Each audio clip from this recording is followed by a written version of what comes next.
What's up, YouTube? It's the Action Figure Grader coming back to you with a figure review.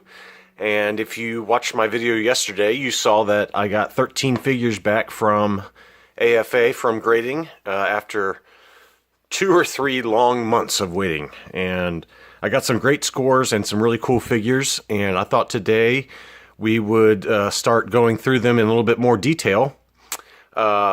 In front of you is the Star Wars Episode 1 Destroyer Droid, and this is from, I believe, 1999. We'll take a look at the AFA grading label again in a second, but this is a really cool figure, and I've always loved the different droids from Episode 1. Probably one of the few highlights of that first movie. As many of you who are probably longtime fans of Star Wars, man, I had so much anticipation leading up to Episode 1. It was the first movie since Return of the Jedi. And, I think that Star Wars fans anywhere would have loved pretty much anything. But, in my opinion, the movie has not aged very well. And there was a lot of annoying parts to it. But one of the highlights was the Destroyer Droid. I just thought it was a really cool figure. And here we have one. So let's take a closer look at it. It is Star Wars Episode 1, and we got the awesome-looking Destroyer Droid. It's just a really cool figure. It's gigantic, too. I mean, look how big that AFA case is for it. And you can see that angle there. But, those guns obviously swivel out. You can see the ball joints for each of the guns, but really nice paint applications with it.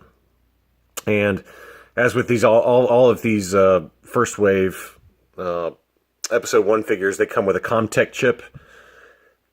And the shtick with that is that, the figures, once you plugged them into this base, would make different noises. And, so it's basically just a gimmick type of thing. And apparently they did not work very well. I never bought these when they originally came out, but I was in college and more worried about alcohol than anything else when these things came out. But pretty cool looking, though, to have on the card like that. I kind of like the holographic sticker that's on that Comtech chip.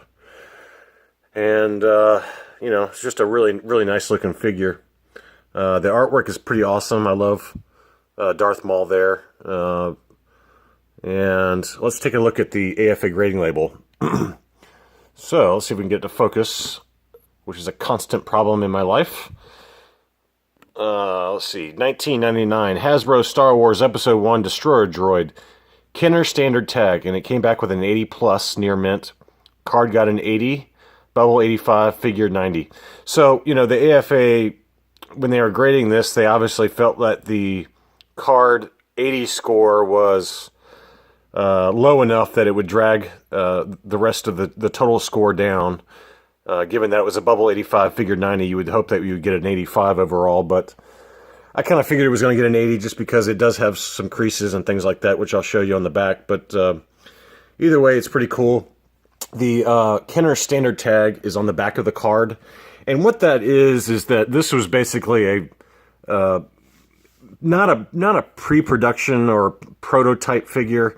This is, these Kenner standard tags came out towards the end when they were finalizing the very, very final figures for production. And basically it was a test to make sure that the figure met the quality assurance standards for Kenner. And so what they would do is they would do a batch of them and then label these as Kenner standard first run kind of production figures, not to be distributed to retail, but just to make sure that the paint applications and everything was working correctly at the manufacturing site for Kenner.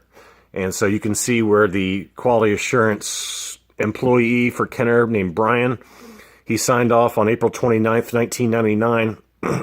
It has the item number, the item name. So this is collection 2. So this was the second wave of figures. Figure number 46, and I don't know what the vendor means. I would assume that means the manufacturer, the actual factory that produced these. But they would label these, and you can see the tape is on there. That's the original tape from when the Kenner employee taped it on there to make sure it was in good shape. And if there were ever any issues with the product or any kind of problems with the packaging, for example, or the paint applications, things like that, they would make notes on that. So this one did not have anything. But, you know, it does cover up the back of the card, which is unfortunate. But I think because it's got that Kenner standard tag on there, it makes it a little bit more rare than just the standard, you know, $5 figure. So I liked it enough to go ahead and buy it. It was not very expensive. I think I paid maybe 25 bucks for it, but very cool figure.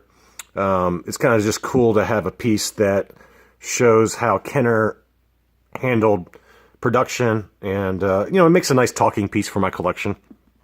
And you can see some of the other figures that were in collection number 2. Let's see if we can get a little bit better color there. There we go.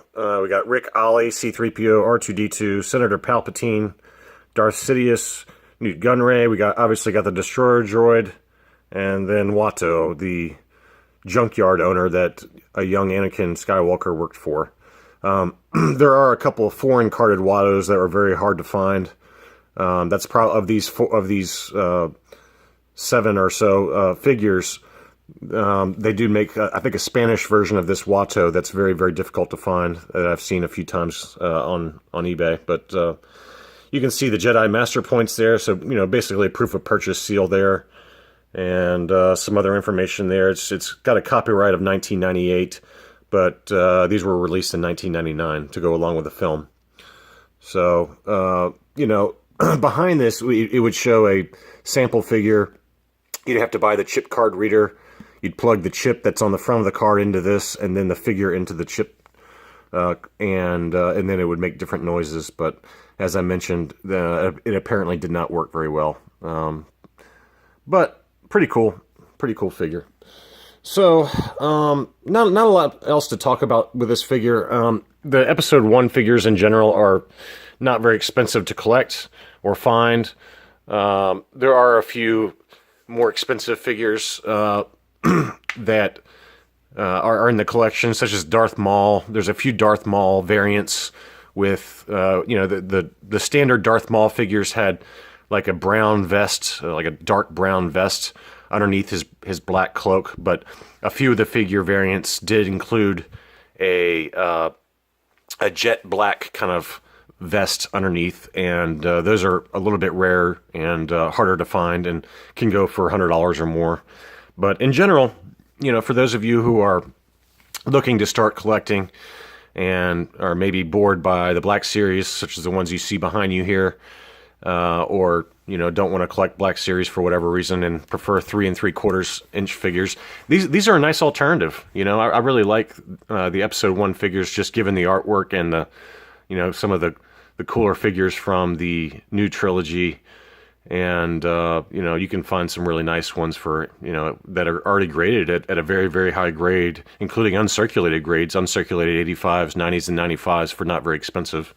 And we've talked about my holographic Darth Sidious in the past. This is on a Japanese Tommy card, and this one has a U90 grade, an uncirculated 90 grade, and is a very, very cool looking figure. But these are the only 2 Episode 1 figures that I have in my collection. But I just thought that this Destroyer Droid had, it tells kind of a cool story behind Hasbro/Kenner's manufacturing process, and these quality assurance Kenner standard figures with that tag on the back are not very difficult to find. I've seen many of them for sale over the last 6 months, and depending on the figure, you're going to pay more for obviously higher grades like this Destroyer Droid. Most of them are pretty beat up. They just, in general, are not very well treated, since the employees have been kind of manhandling them during the production process and checking to make sure that they are in good shape. And but this one was overall in very good shape. I forgot to show you on the back of the card where the major damage was. I don't know if I can catch it in the light. There it is. You can kind of see that it's got that spider vein right there. That kind of goes from the hanger tab outwards until about right here. So that's why it got that 80 score mostly. There's some edge wear also. Nothing major. Let's see if we can get it to focus a little better here. Nothing major, but you can kind of see some edge wear around the edges. But as I mentioned, AFA gave this an overall 80 plus score, despite the fact that the bubble got an 85 and the figure got an 85.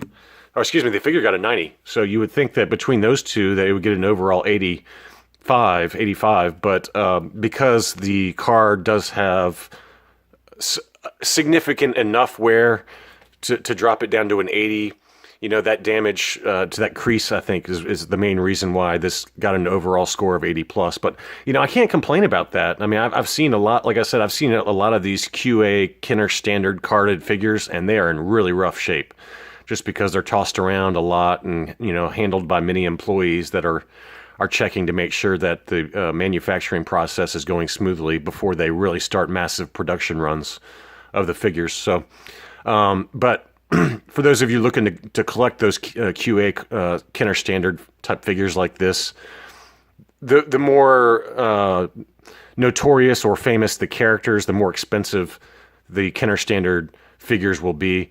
Recently, I saw a Lando, a Luke Skywalker, and a Han Solo that were all listed in an auction format, and some of those went for a lot of money, you know, over $100, $100 to $150, depending on the condition. But you're going to pay more in general, even if they're beat up a little bit. You're going to pay more a little bit for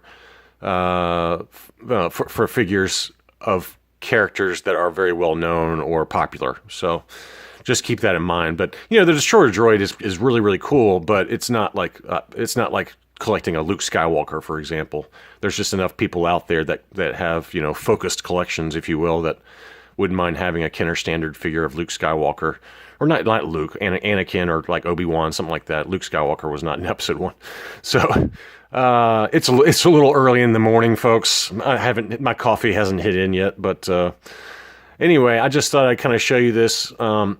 I'm going to try and not flood my channel with, you know, a ton of videos from the AFA unboxing, but, you know, as I kind of feel like talking about them, I'll just throw them up here so you guys can take a closer look, since my unboxing video just went through the scores very, very briefly. But anyway, let's do one final quick look at the Destroyer Droid, and, you know, just an awesome figure. These were, the Destroyer Droid was released later on the Saga, or 30th, not Saga, but the 30th anniversary collection. And it did have like the protective kind of shield bubble that you saw in the movies. That was a circular bubble that went around it. And that was another release I've seen where, you know, the figure itself is very similar in style to this, obviously, but it came with like a plastic bubble around it to simulate the shield that it produces. But you know, the circular kind of nature, as you remember, these are, you know, kind of roller droids, and they would kind of transform into kind of balls and walk around that way by rolling around. But very cool figure. There's the close-up of the Comtech chip, and just a nice addition to my collection. So again, here's the AFA label, and that is about it. I can't imagine there's a lot of these Kenner standard versions of this figure in the AFA database. I have not checked, but anyway, that's all I got for you. Thanks for watching. I'll be back soon.